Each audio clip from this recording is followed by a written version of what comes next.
In the oppressive summer heat of 1856, hidden away in the Texas countryside, there existed an event that those who held slaves simply referred to as the race. Make no mistake, this was no contest. It was a premeditated slaughter, a blood sport designed for affluent men whose lives of luxury, constructed atop the suffering of others, had left them bored and empty. Annually, for 3 nights during the new moon, planters journeyed from across the southern states to Blackwater Plantation. They arrived with gold weighing down their pockets and their spirits utterly devoid of any human compassion. The rules were brutally straightforward. 10 enslaved men were turned loose into the swamp precisely at 9 o'clock at night. A mere 15 minutes later, the hunters would give chase. These were white men, mounted on horses and armed with rifles, their packs of dogs trained specifically to rip apart human flesh. Weeks before the event, the gambling would commence. What would be the survival time of the fastest one? How many bodies would be retrieved by the break of dawn? Which owner possessed the slave with the greatest endurance? In the entire history of the Blackwater race, no one had ever made it out alive. Over 7 years, 70 black men had been cast into that swampy abyss. All 70 had met their end, whether by bullet, drowning, being torn limb from limb by canines, or simply being consumed by the mud and the overwhelming darkness. Their bodies became food for the alligators. Their identities were erased before the sun could rise.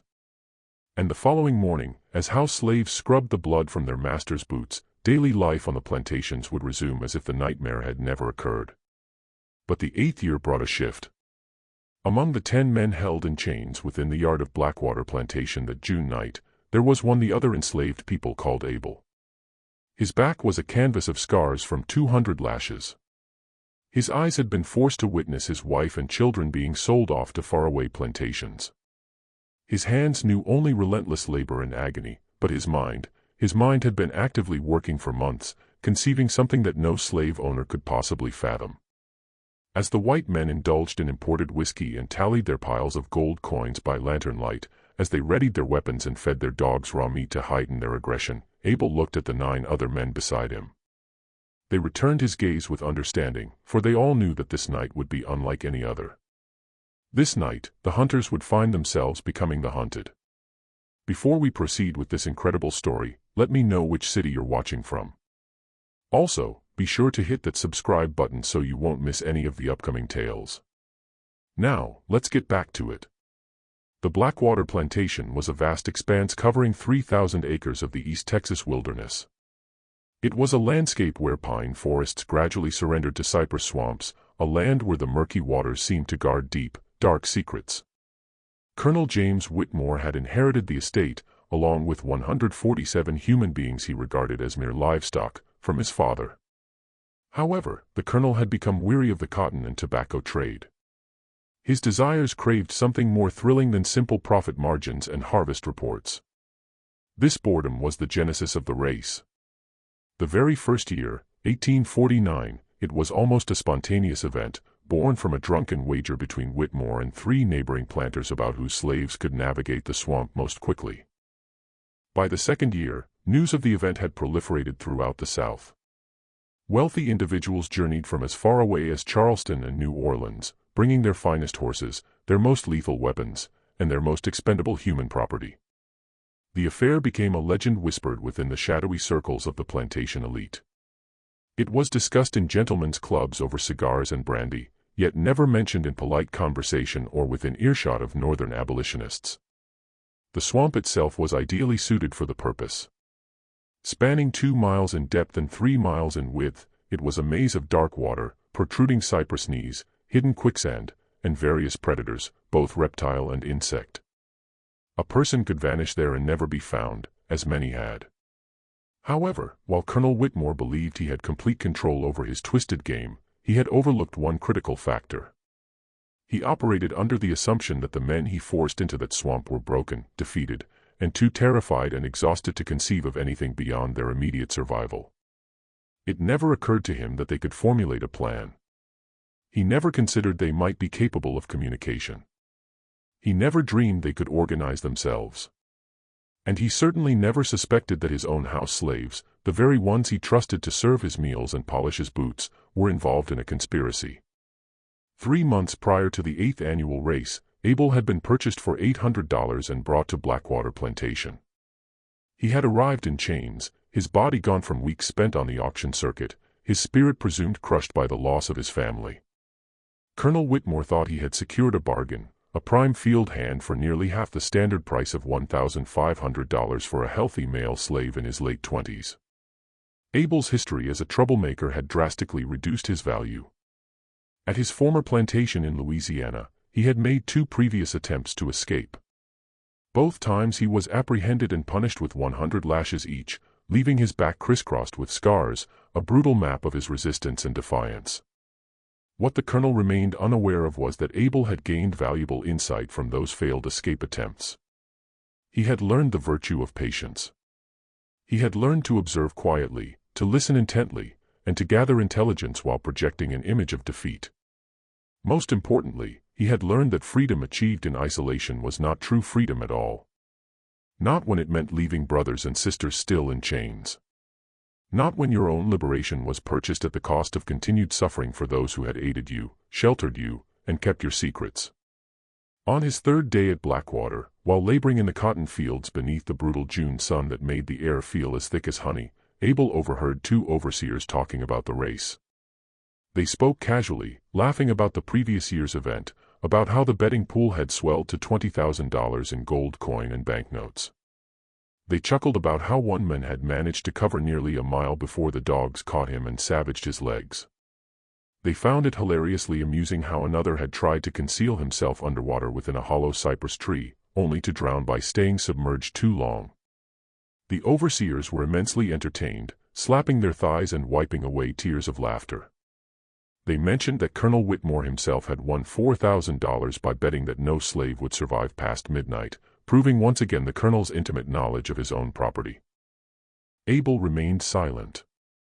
He kept his head down, his hands moving steadily through the cotton bolls, filling his sack with the white fiber that built fortunes across the South.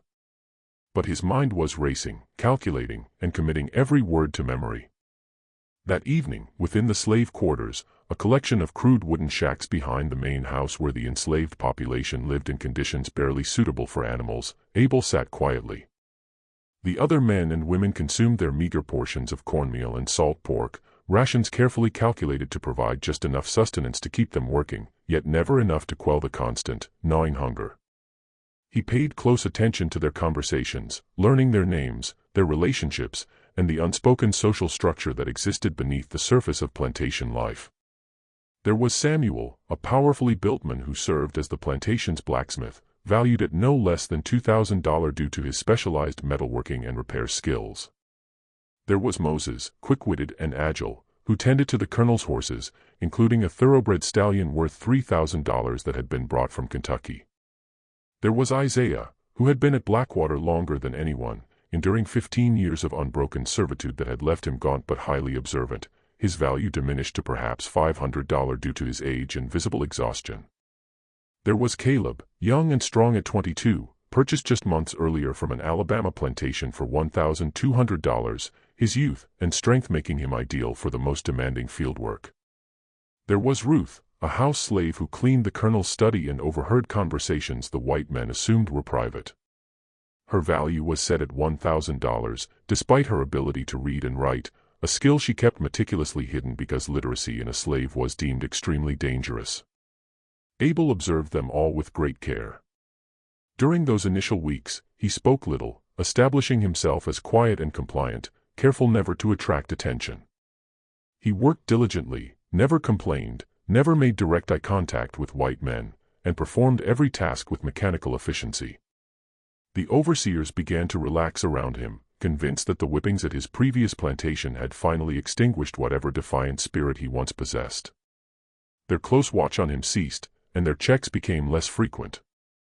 And that was precisely what Abel wanted. Invisibility offered a form of freedom, the freedom to observe without being observed, to strategize without raising suspicion. It was Ruth who made the first move.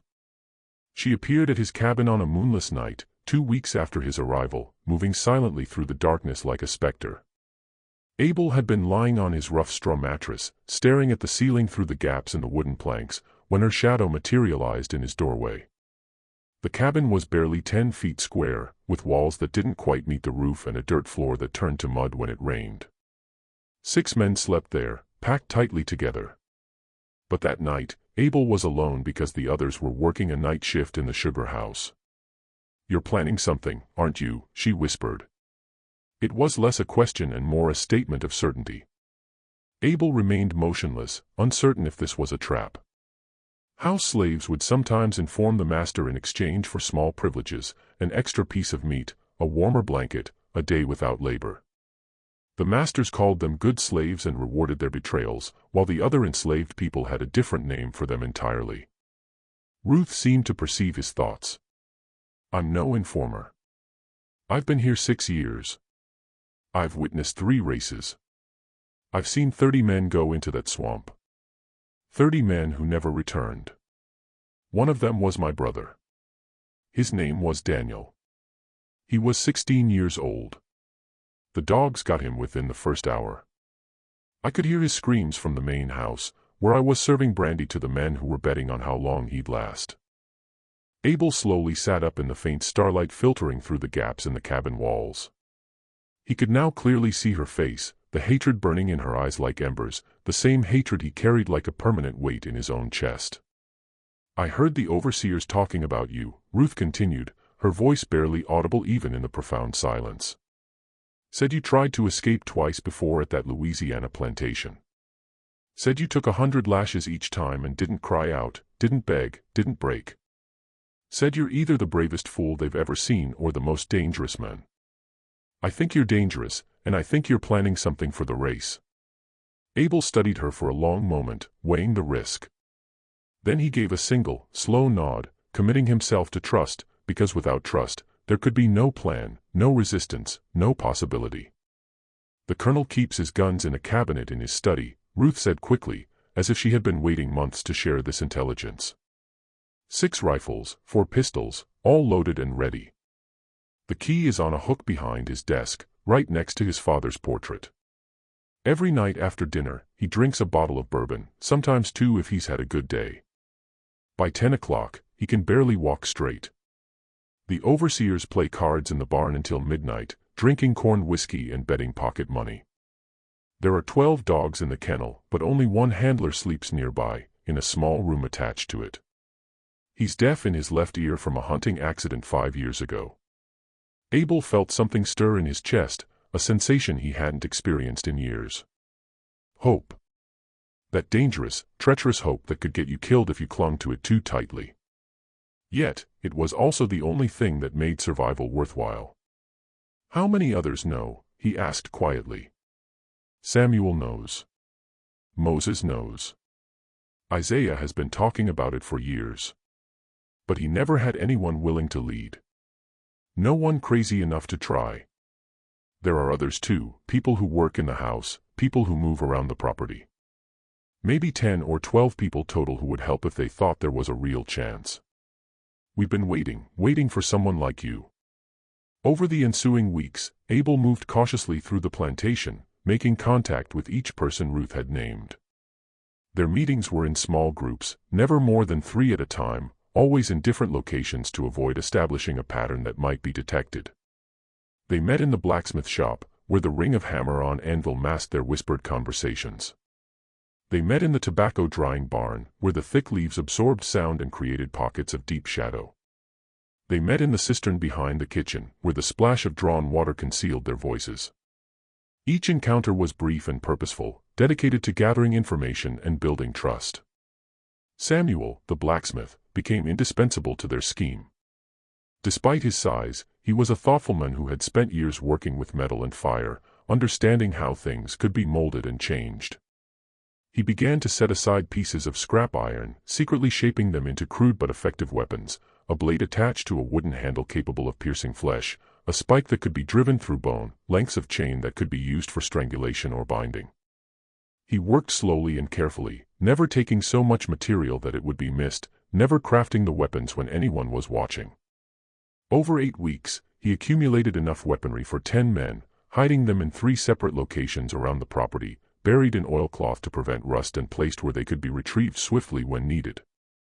Moses studied the horses and the layout of the property with an expert's eye. Having worked with animals since childhood, he understood their behavior, fears, and instincts. He reported that the colonel owned 8 horses, all kept in the main stable near the house. The thoroughbred stallion was worth more than any 3 slaves combined, and the colonel guarded it jealously, checking on it personally every evening. However, the other horses were often left unsupervised after dark, their stable doors closed but not locked. The assumption was that no slave would dare attempt to steal a horse, as the punishment was death by hanging. Moses also mapped the swamp entrances, identifying which paths led to quicksand and which were relatively safe, information gathered over years of retrieving game birds shot by the white men during hunting expeditions. He knew where the water was shallow enough to wade through and where it suddenly dropped to depths of 8 or 10 feet. He knew which cypress trees had roots that could support a man and which concealed sinkholes that would swallow a person whole. Isaiah, despite his age and exhaustion, despite the way his hands shook from years of brutal labor, proved to possess the sharpest memory Abel had ever encountered. He recounted every detail of the previous 7 races, describing the exact timing, the positions of the hunters, and the routes the fleeing men had taken. He remembered that the hunters always split into 3 groups, one circling left around the swamp's perimeter, one circling right, and one driving straight through the middle in a wedge formation. He remembered that the dogs were always released first, always from the eastern side of the swamp where the ground was firmest and allowed them to build up speed. He remembered that the colonel himself never entered the swamp, instead observing from a raised platform near the starting point, a wooden structure about 8 feet high that provided a clear view of the initial chase. From that platform, he collected bets from latecomers and distributed winnings to those who had correctly guessed survival times and methods of death. Last year's race had attracted 17 plantation owners with a betting pool of $23,000 in gold and banknotes, the largest sum yet assembled for the event. Ruth continued her service in the main house, listening to every conversation, reading every letter left carelessly on the colonel's desk, and observing the rhythms and routines of the white family and their guests. She learned that this year's race was scheduled for June 15th, 16th, and 17th, during the new moon when darkness would be absolute and the hunting would be most challenging. She learned that invitations had been sent to planters across 5 states, each one hand-delivered by trusted servants. She learned that the colonel had boasted to his peers about acquiring fresh stock, including a troublemaker from Louisiana who was sure to provide exciting sport, a clear reference to Abel himself. She learned that the entry fee for hunters had been raised to $500 per night, with all proceeds going into the prize pool, making this year's event potentially the most lucrative yet. The colonel expected this year's race to be the largest ever, perhaps drawing 30 participants and a betting pool exceeding $40,000. But most importantly, Ruth learned something the colonel had mentioned casually over dinner one evening, something he considered insignificant but which fundamentally altered Abel's planning. This year, for the first time, the colonel planned to allow the selected slaves to spend the afternoon before the race unchained, to let them build up hope before crushing it in the swamp. He believed this psychological torment would make the event more entertaining, that men who spent hours contemplating possible escape routes would run harder, fight more desperately, and provide better sport for the paying audience. The idea had come from one of his guests the previous year, a Mississippi plantation owner who claimed extensive experience in managing slave psychology for optimal performance. When Ruth reported this to Abel, he smiled for the first time since arriving at Blackwater. It was not a pleasant smile, not born of happiness or joy, but the smile of a man who had just been handed the key to his enemy's destruction. "That's when we move," he said quietly. The plan took shape slowly over the following weeks, refined through dozens of whispered conversations and tested against every possible contingency they could imagine. They would not attempt to escape during the race itself, which was what everyone expected, what every slave before them had tried. They would not run blindly into the swamp where the terrain and trained hunters gave all the advantage to the white men. Instead, they would invert the event, transforming the hunters into the hunted. They would use the chaos and darkness to their advantage and strike back with a violence that would resonate across the South for generations. But they needed more than weapons and timing. They needed individuals willing to die if necessary, willing to fight against impossible odds, willing to sacrifice individual survival for collective revenge.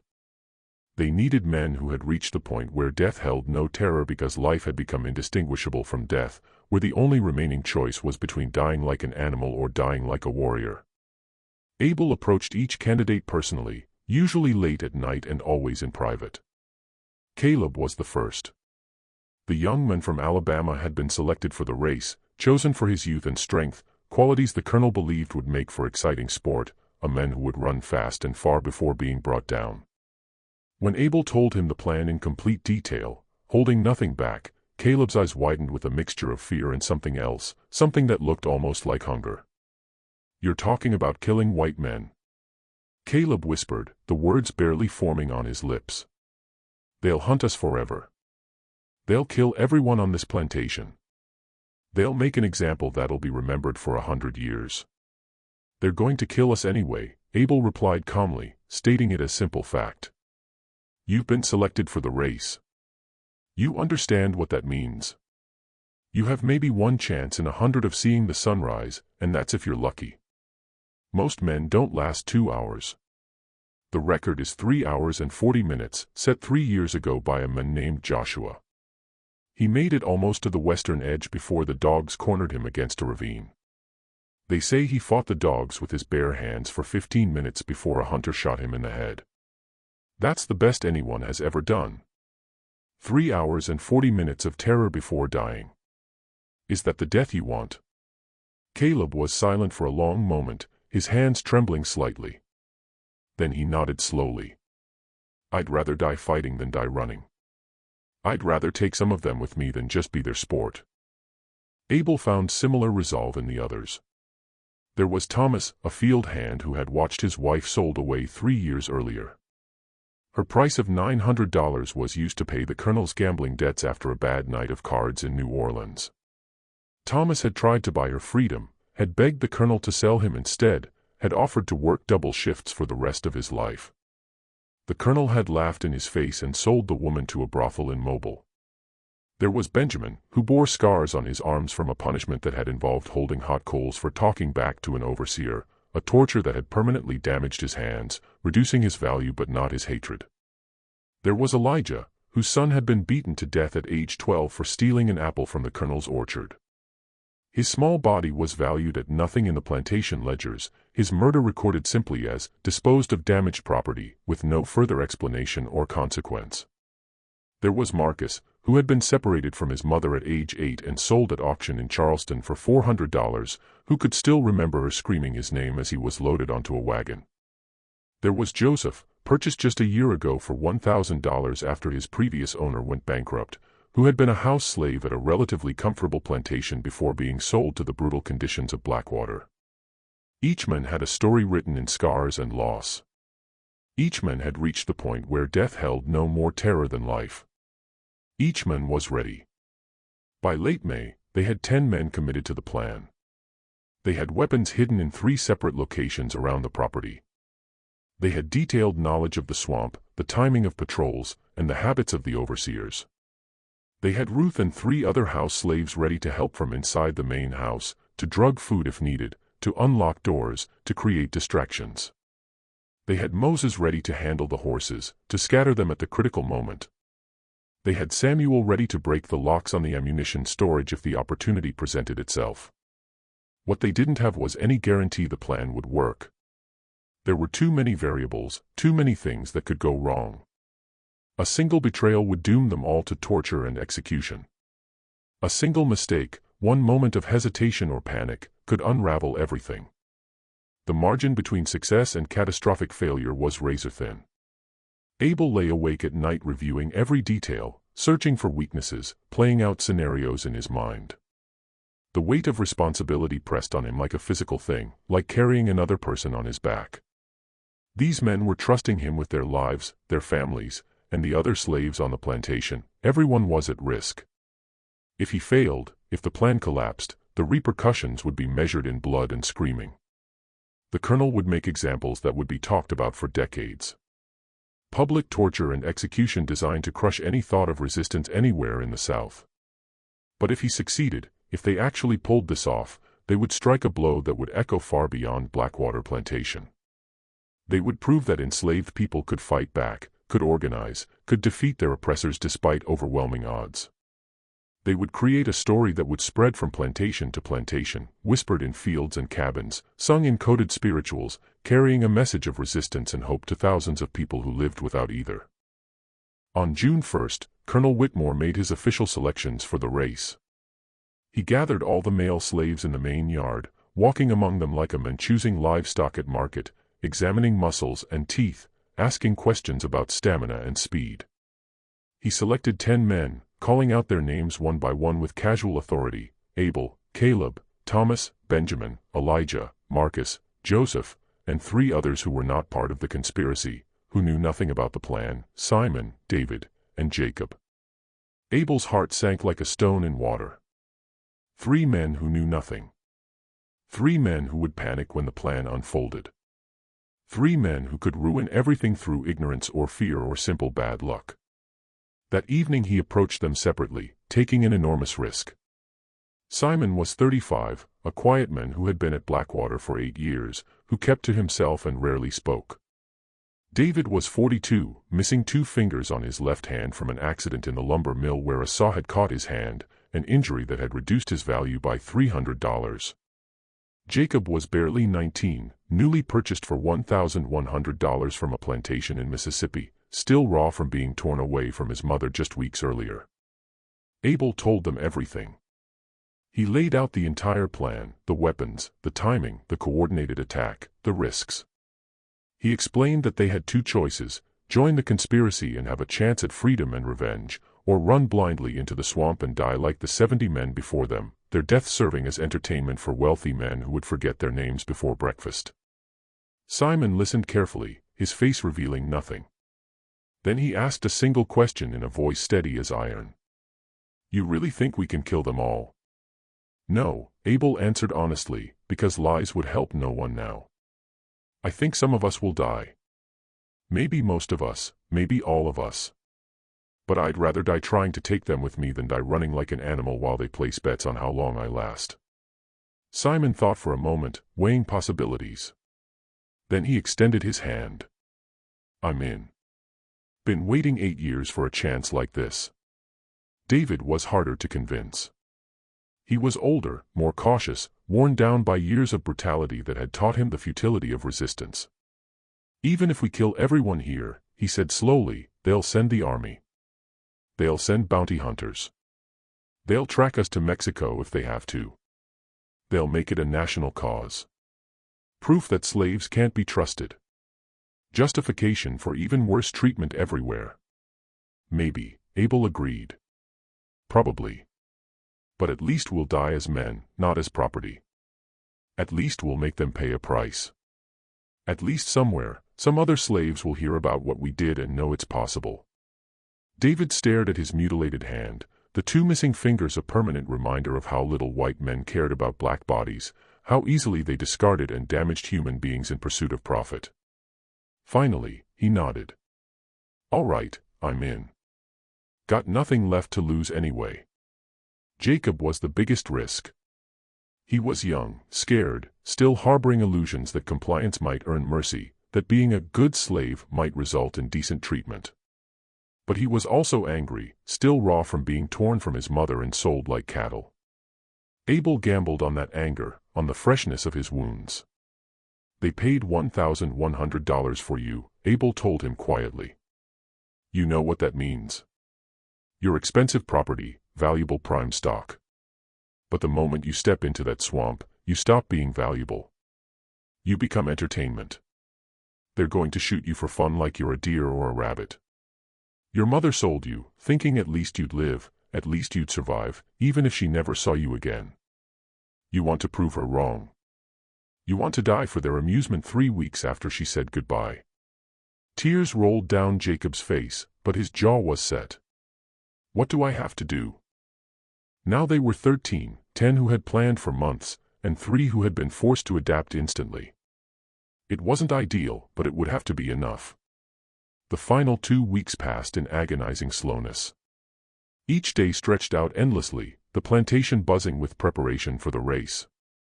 Carriages began arriving daily, bringing wealthy men from across the South. They came with servants, with hunting dogs on leashes, with expensive rifles in leather cases. They filled the guest quarters in the main house and overflowed into tents erected on the lawn, creating a temporary village of wealth and privilege. The smell of roasting meat and tobacco smoke hung over the property constantly. At night, lantern light spilled from the main house windows as the guests drank and gambled and told stories about previous hunts, about slaves they had killed, about the entertainment value of human suffering. Ruth reported the names she overheard while serving drinks: Richard Beaumont from New Orleans, a sugar plantation owner worth over $200,000, who owned 3 plantations and over 400 slaves. Henry Caldwell from Alabama, who owned 4 plantations and nearly 600 slaves, who had built his fortune on cotton and cruelty in equal measure. William Preston from Georgia, who had won $3,000 at last year's race by correctly betting that one slave would survive past midnight but not see dawn. Thomas Ashford from Mississippi, who had brought 12 dogs and was offering side bets of $100 per dog on which animal would draw first blood. Jonathan Reed from South Carolina, who owned a slave trading company and had personally auctioned over 15,000 human beings in his career, separating families and selling children with the casual efficiency of a man selling livestock. These were not poor men struggling to survive.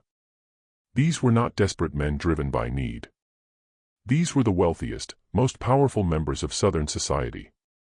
Men who shaped laws and controlled governments. Men who sat in state legislatures and congressional seats.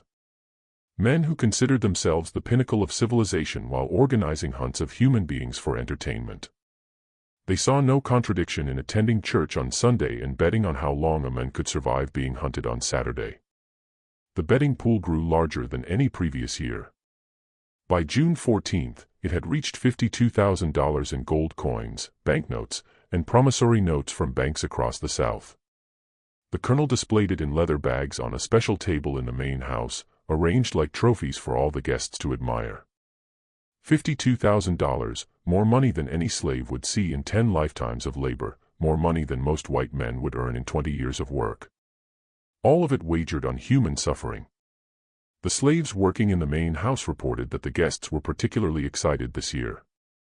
They spoke of fresh blood and new sport. They discussed strategy for the hunt, debated the best positions, compared weapons. They fed the dogs raw meat and let them go hungry for 2 days before the race to sharpen their hunger and aggression, to make them more vicious when released. On the morning of June 15th, the selected 13 were separated from the other slaves and taken to a holding pen near the swamp's edge. As promised, they were kept unchained, though 4 armed overseers watched them constantly from a raised platform. They were given extra food, cornbread and actual meat, a mockery of kindness designed to give them energy for running. The white men wanted good sport. They didn't want their prey to collapse from exhaustion before the entertainment began. Abel used the time to review the plan one final time with the others, speaking in voices too low for the overseers to hear. They huddled in a corner of the pen, their bodies blocking the view, their words carried away by the afternoon breeze. Samuel would be positioned near the eastern edge, where he had hidden 3 iron blades wrapped in oilcloth. Moses would head for the western side, near where the horses were tied to a rail fence. Thomas and Benjamin would stay together in the center, where crude spears fashioned from sharpened wood were buried under leaves and mud. The others would spread out in a loose formation, each man knowing his role, each man ready to adapt if things went wrong, which they almost certainly would. The critical moment would come 30 minutes after they were released, when the hunters entered the swamp with confidence high and guard down. The slaves would not be running away in panic. They would be circling back, using paths they had studied for months, positioning themselves for ambush, turning from prey into predators. They think we're animals, Abel told the others quietly. They think we're going to run in panic, make mistakes, die easy. That's what they've seen for 7 years. That's what they expect. So, we give them the opposite. We move slow and careful. We move quiet. We use everything we know about this swamp that they know nothing about. And when they come into our territory, when they're spread out and overconfident, we take them apart one by one. As darkness fell across Blackwater Plantation, the guests assembled near the starting point. Dozens of lanterns illuminated the scene, casting long, dancing shadows across the lawn. The dogs strained at their leashes, snarling and snapping at the air. The hunters checked their weapons with practiced efficiency, loading rifles and pistols, adjusting sights, preparing for the hunt. The colonel stood on his raised platform, addressing the crowd with whiskey-soaked pride, his voice booming across the assembled wealth. "Gentlemen," he called out, spreading his arms wide. "Welcome to the 8th annual Blackwater race. This year we have 13 fine specimens for your entertainment. The betting pool stands at $52,000, the largest in our history. As always, bets may be placed on survival time, distance traveled, or manner of death. The prey will be released at 9 o'clock sharp. The hunt begins at 9:15. May the best hunter win and may we all enjoy a profitable evening." The crowd cheered enthusiastically. Money changed hands as last-minute wagers were made. Someone bet $500 that no slave would make it past the first creek. Someone else bet $300 that the dogs would kill at least 3 men before the hunters fired a shot. The atmosphere was festive, celebratory, like a county fair or holiday gathering. The 13 men were led to the starting line by overseers with whips and rifles. Abel looked back at the assembled white men, at their confident faces, at their expensive clothing, at the weapons glinting in the lantern light. He memorized every detail. These were the faces of people who considered themselves superior, who believed they had a God-given right to own and destroy human beings, who built their entire civilization on the principle that some lives had value and others did not. In a few hours, Abel thought, some of those faces would be gone forever. The colonel raised a pistol high above his head. The crowd fell silent, anticipation thick in the air. Then he fired into the sky, the shot echoing across the property. The race had begun. The 13 men sprinted into the darkness, their feet splashing through shallow water at the swamp's edge. Behind them, the crowd roared with excitement. Someone shouted encouragement to their favorite hunter. The dogs howled desperately, straining to be released. But for exactly 15 minutes, the slaves would have a head start. Time to establish distance. Time to disappear into the labyrinth of water and trees. Abel led the group deeper into the swamp, but not at full speed. Running all out would exhaust them within minutes and leave them gasping for breath when they needed to be silent. They needed to preserve energy and stay together. In previous years, the slaves had scattered in panic, each man trying to save himself, that individualism dooming them all to isolation and death. 200 yards, then we split, Abel called back to the others, his voice low but clear. Remember the markers. Remember the plan. They had spent weeks learning this terrain, mapping every feature in their minds. That lightning-struck cypress meant turn left towards solid ground. That cluster of rocks meant safety for 50 feet. That patch of glowing moss meant quicksand that could swallow a man in minutes. Knowledge was their only real advantage against horses and guns and trained dogs. At exactly 9:15, they heard the second gunshot. The hunters were coming. They heard dogs baying, men shouting to each other, the splash of horses entering the water. Now, Abel hissed. The group split into 4 units as planned. Abel took Simon, Jacob, and Caleb with him, circling toward the eastern edge where Samuel had hidden weapons. Thomas and Benjamin moved west with David, heading for the wooden spears. Marcus, Joseph, and Elijah headed north toward the deepest part of the swamp, where horses couldn't follow, where the water was over a man's head and cypress roots created a maze no one could navigate without intimate knowledge. Each group knew their route, their destination, their timing. The plan was for everyone to circle back toward the starting point from different directions, creating confusion, making the hunters think they were chasing fleeing prey when, in reality, they were walking into carefully prepared killing zones. Abel's group moved quickly through water that came up to their thighs, cold and black and smelling of decay. They could hear the hunters behind them shouting coordinates to each other, the dogs baying with bloodlust, but the sounds were moving in the wrong direction. The hunters were following the obvious trail, the one that led deeper into the swamp in a straight line. They think we're running straight like everyone before us, Caleb whispered, following instinct instead of strategy. Good, Abel replied quietly. Let them think we're animals. They reached the lightning-struck cypress and found Samuel's cache exactly where it was supposed to be, 3 pieces of iron filed into crude blades, each about 8 inches long, wrapped in oilcloth to prevent rust. Abel took one, feeling the weight in his hand, the rough metal grip Samuel had fashioned. He gave the others to Caleb and Jacob. Simon picked up a heavy branch, thick as a man's arm, that would serve as an effective club. "Remember what we planned," Abel said quietly, all of them crouching in the shadows with water lapping at their chests. "We don't attack unless we're sure we can win. We pick off stragglers and isolated hunters. We avoid groups. We use the darkness and their own confusion against them." They crouched low in the water, only their heads above the surface, and